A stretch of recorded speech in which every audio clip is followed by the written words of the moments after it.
कोकणाची माती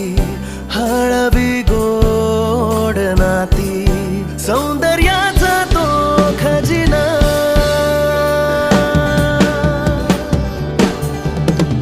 सागरी किनारा वाहे धुंदगार वारा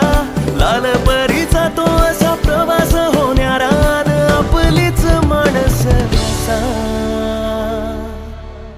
येवा कोकण आपलोच असा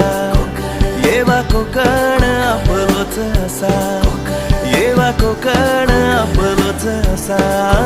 येवा कोकण आपलोच असा